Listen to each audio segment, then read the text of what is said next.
E aí pessoal, tudo bem? Bem-vindos a mais uma videoaula. Hoje, no nosso encontro de número 20, a gente vai direto para a NR15, Atividades e Operações Insalubres, popularmente, né? Insalubridade. Gente, a NR15 é uma NR, entre aspas, bem tranquila, tá? Ela tem 1,5 páginas mais ou menos. Qual é o problema da NR15? Os anexos. São mais de 80 páginas de anexos. Então, é uma norma que requer muito cuidado, muita atenção. Lógico, né? Acredito que ninguém saiba tudo de cor, né? Ela está escrita justamente para você poder consultá-la, né? Todos os itens e detalhes desses anexos. Vamos começar pelo item 15.1. São consideradas atividades ou operações insalubres as que se desenvolvem, 2 pontos. Ou seja, gente, a NR15 ela é taxativa. Ela fala que só é atividade insalubre aquilo que está dentro do item 15.1. Se tiver fora, não é. Tá? A gente recebe muita dúvida nesse sentido. Ah, mas eu trabalho, é assim, assim, assim, assado. Primeira coisa, a gente dá uma olhada na NR15, se o tipo de atividade é abordado pelos anexos da NR15, tudo bem. Agora, se não é, gente, lamento, né? Não faz jus ao pagamento do adicional de insalubridade, né? Então vamos lá, né? Quais são essas atividades? As atividades que se desenvolvem acima dos limites de tolerância previstos nos anexos 1, 2, 3, 5, 11 e 12. Por exemplo, exposição ao calor. Outro exemplo, ruído contínuo. Outro exemplo, ruído de impacto. Enfim, são vários, né? São vários tipos de atividade abordadas aí por esses anexos. Outras atividades insalubres, as que se desenvolvem nos anexos 6, 13 e 14. Gente, nesses casos, por exemplo, coleta de lixo urbano, não há que se falar em limite de tolerância. Se você desenvolve atividade dentro daquelas atividades mencionadas nos anexos 6, 13 e 14, você já faz jus ao recebimento do adicional. Ok? No caso das atividades abordadas pelos anexos 7, 8, 9 e 10, que são radiação não ionizante, vibração, frio e umidade. Nesses casos, você precisa de um laudo, né, comprovando a necessidade do recebimento ou não desse adicional. Ok? E o que vem a ser esse limite de tolerância? Eu já falei sobre ele quando eu falei na nossa videoaula a respeito dos equipamentos de proteção individual.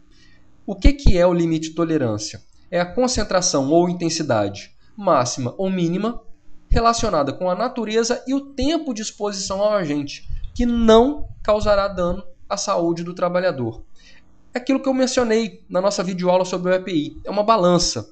Quanto mais concentrado ou menos concentrado esse agente, né, o tempo de exposição dele a ele é que vai equilibrar. Por exemplo, ruído.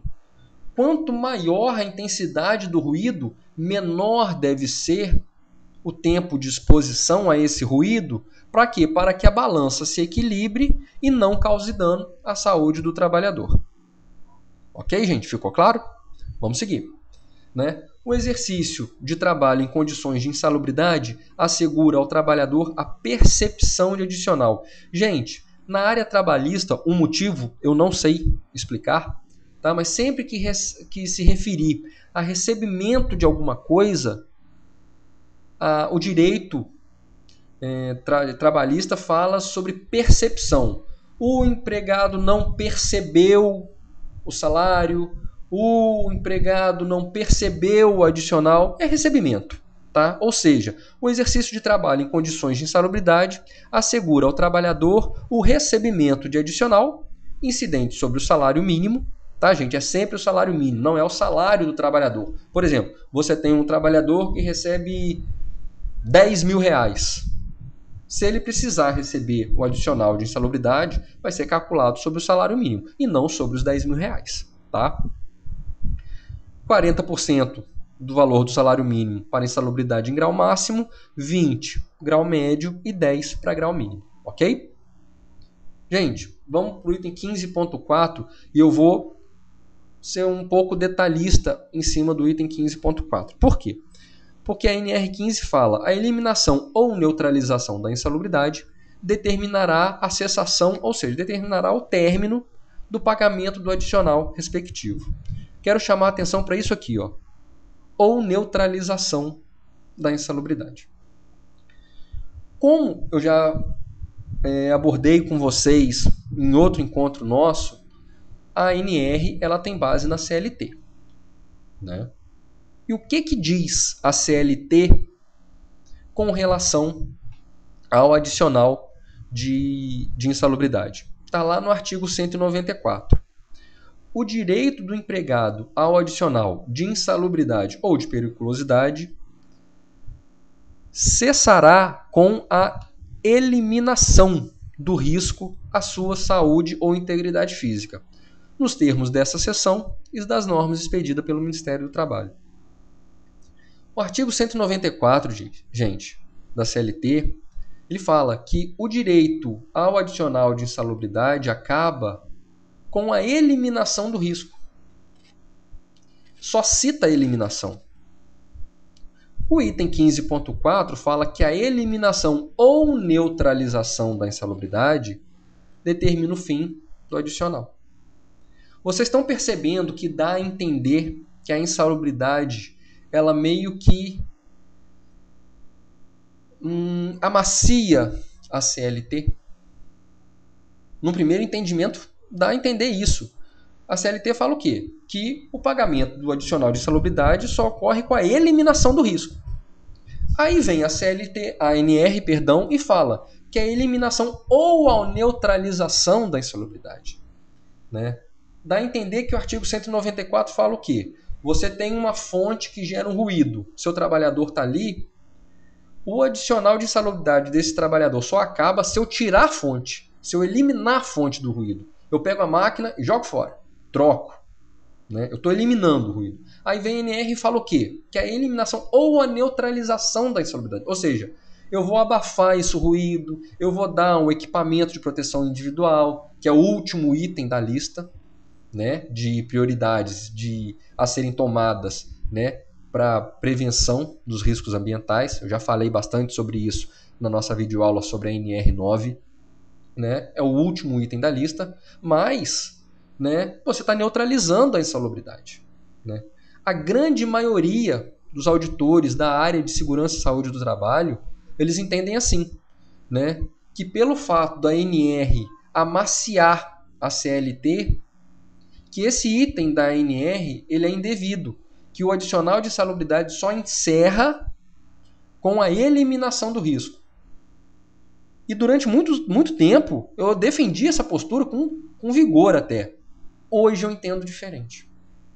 Por quê? Né? Se a gente ler atentamente o artigo 194 da CLT, ele fala o quê? Que o direito do empregado ao adicional de insalubridade acaba com a eliminação do risco nos termos dessa seção e das normas expedidas pelo Ministério do Trabalho. Ou seja, fazendo uma releitura do artigo 94, o adicional de insalubridade pode ser encerrado, né, o pagamento do adicional de insalubridade pode ser encerrado com a eliminação do risco nos termos das normas expedidas pelo Ministério do Trabalho. E o que a norma expedida pelo Ministério do Trabalho fala sobre a eliminação do risco? É o que está citando no item 15.4.1. A eliminação ou neutralização da insalubridade ocorre com a adoção de medidas de ordem geral que conservem o ambiente de trabalho dentro dos limites de tolerância, beleza, ou com a utilização de equipamento de proteção individual. Ou seja, uma norma expedida pelo Ministério do Trabalho fala que a eliminação da insalubridade ocorre também com a utilização do EPI. Logo, a NR15, no meu entendimento, não está contrariando a CLT. Que a CLT fala, né, que o adicional é encerrado com a cessação do risco dentro dos termos das normas expedidas pelo Ministério do Trabalho. Então, quando a NR15 fala que a eliminação da insalubridade ocorre também com a utilização do EPI, eu entendo que a neutralização do agente que causa a insalubridade determina, sim, o término do pagamento do adicional. Gente, isso não é uma unanimidade dentro do Ministério do Trabalho, né? O meu entendimento é esse. E quem está fazendo a videoaula sou eu, lógico que eu vou defender a minha posição. Mas, muito provavelmente, durante uma ação fiscal, vocês poderão se deparar com um entendimento diferente. Ah, Alexandre, como que a gente acaba resolvendo isso? Por exemplo, a minha empresa foi autuada porque não pagou o adicional de insalubridade, mas a gente defendeu, a gente apresentou defesa falando que dava o EPI. Ainda assim, a defesa não foi considerada e a gente recebeu a multa judicialmente. Tá? A grande totalidade das questões que envolvem pagamento de insalubridade, mesmo com a adoção do equipamento de proteção individual, se resolvem judicialmente. Tá, gente? É sem dúvida um assunto que requer bastante discussão, né? Eu estou vendendo para vocês o meu peixe. Né? Encerramos por aqui, né? Como eu falei, a NR15 é uma NR bastante extensa em função dos anexos, é material aí para muito estudo, para muita dedicação. Eu, como sempre, dando só uma geral sobre a NR. Né? Como sempre, à disposição no Orkut. Né? Quero chamar a atenção para a nossa comunidade, né? Que é SST na web.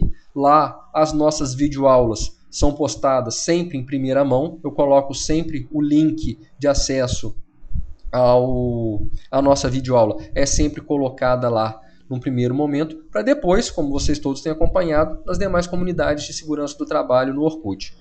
Meu e-mail também está à disposição, sabino.sst@gmail.com.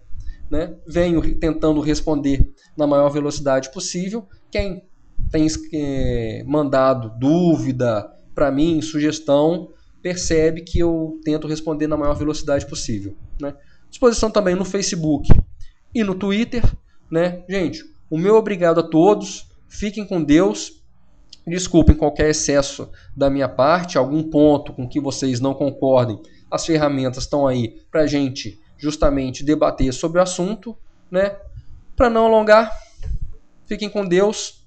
Até a próxima. Um grande abraço e tchau.